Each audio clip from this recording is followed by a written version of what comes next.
For our first hack, we're going to look at storing spokes. Spokes are one of those spare items you rarely have to use but are necessary when you need them.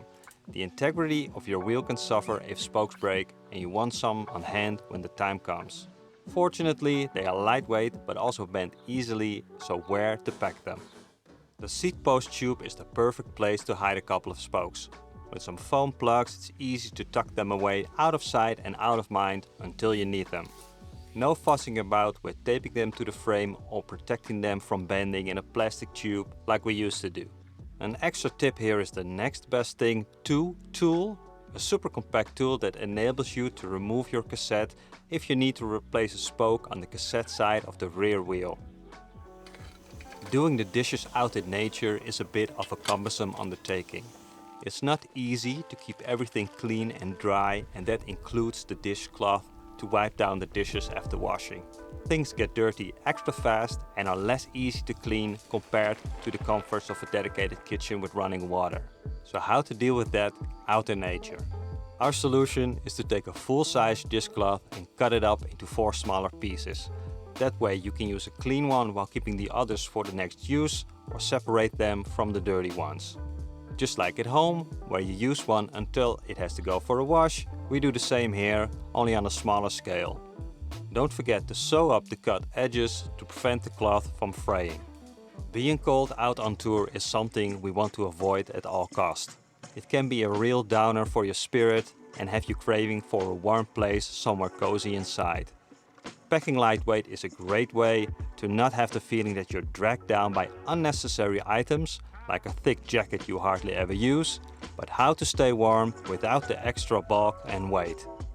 A portable heater would be great to have, and actually you can easily make one using your water bottle. Take a bottle that can handle boiling water like a Nalgene or a metal one, fill it up to the max, avoid any air pockets because that can create a vacuum. Screw on the cap and wrap the bottle in a cloth or use a large sock to cover the bottle from scorching you. At night, when temperatures can plummet, put the hot water bottle in between your thighs, where it stays put really nicely even when you turn to switch sides. It heats the blood going down to your feet and back up to your heart, where it gets pumped around, making you warm throughout.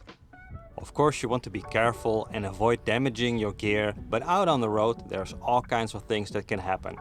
A bike that falls, mice eating your bags, or things just wearing down. It can happen that all of a sudden an item isn't waterproof anymore. Bags, tents and sometimes clothing can be difficult to fix properly when damaged, but there's a straightforward solution. Rubber cement in a tube is a must-have to be able to fix certain types of damage permanently. It's easy to use if you know how. Clean the fabric surface around the rib to ensure the best possible adhesion.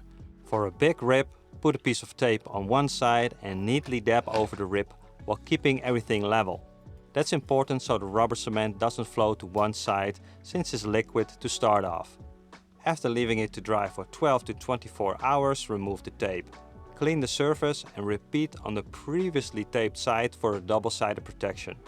This works great to re-waterproof all kinds of bags, for example. Keeping clean in the outdoors doesn't come as easy as home, where you can just use the tap and start washing things.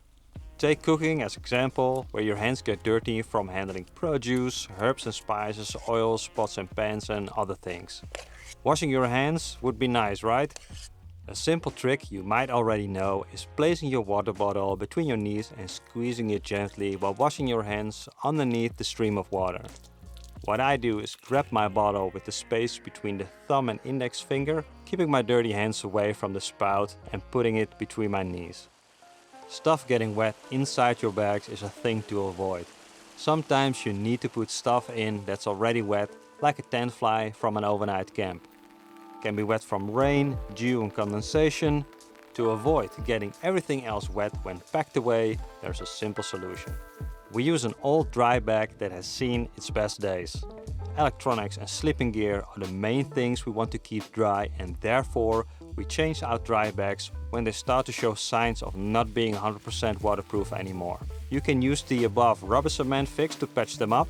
We downcycle our older dry bags to be used for less critical tasks, like stowing away a wet tent fly. Dunk the tent fly into the dry bag and close it up. The tent fly will remain wet, but your other stuff will stay dry. We also use a dedicated tent bag pannier to store most of the tent setup. So even in the event that the dry bag starts to leak, only the other tent stuff will get wet, which is not a big deal. However, it is nice to keep everything as dry as possible, of course.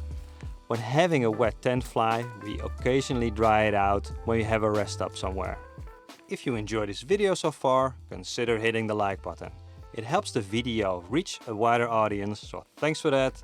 And now, let's go to the next hack. The most important thing to get right, in our opinion, is getting a good night's sleep.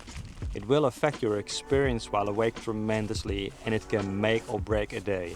After having tested many sleeping related gear, a good pillow is something I wasn't able to find. From stacking clothes, inflatables and foam pillows, none of them functioned very well. The following simple hack changed that. The best pillow that I did find was an inflatable one from Sea to Summit, the Arrows. The great thing is that it's light and small and gives a reasonable bit of support and comfort, but for a whole night it's not that great, and unfortunately I woke up often and not well rested with somewhat sore shoulders and neck from time to time. The hack here is a cheap and lightweight cotton pillow cover that, combined with the Arrows pillow and my puffy jacket, folded up, provides an almost perfect amount of support. The puffy jacket sits on top of a semi-inflated inflatable pillow. It doesn't have to be as fancy as the Arrows I have, by the way. The puffy jacket gives a nice, comfortable cushioning, while the pillow underneath lays the foundation for support. The pillow cover ties everything together and is easily washable when it gets dirty. If you want to see a video about the must-have bicycle touring items, click the link right here. Thanks for watching, I hope you have a great day, and I'll see you out on the road.